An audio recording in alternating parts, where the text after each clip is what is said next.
好啦，咁啊，足之行到洪德四巷啦。好啦，我哋擰翻轉頭，呢邊打個白鴿轉。呢間嘢真係原汁原味喎，冇乜點翻新喎。以前係咁啊咁，可能下邊啲磚呢，或者又搞過下。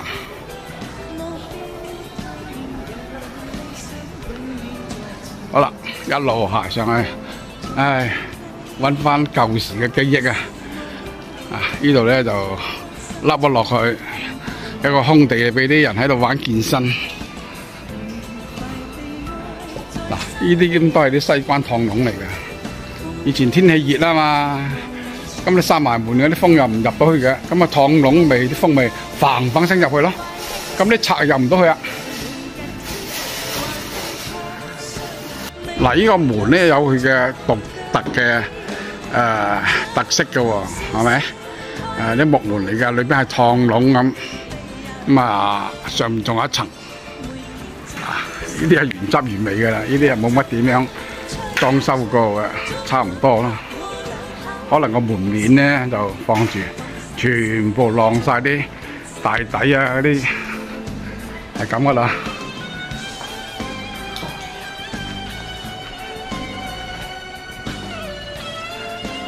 洪德四巷，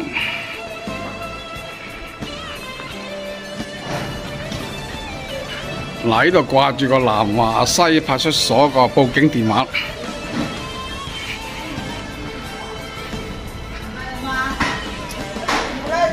啲老人家坐喺度咧唞涼啊！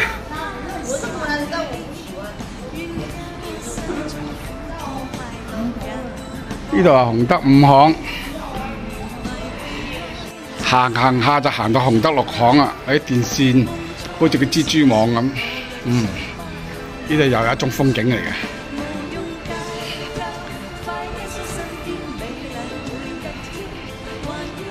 好，跟住行上去，懷舊之旅啊！呢度啊，細個喺度唔知甩到唔少腳毛㗎啦。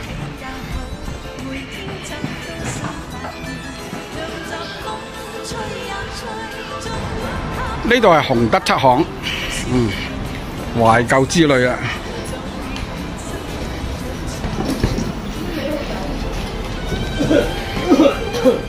好大啊！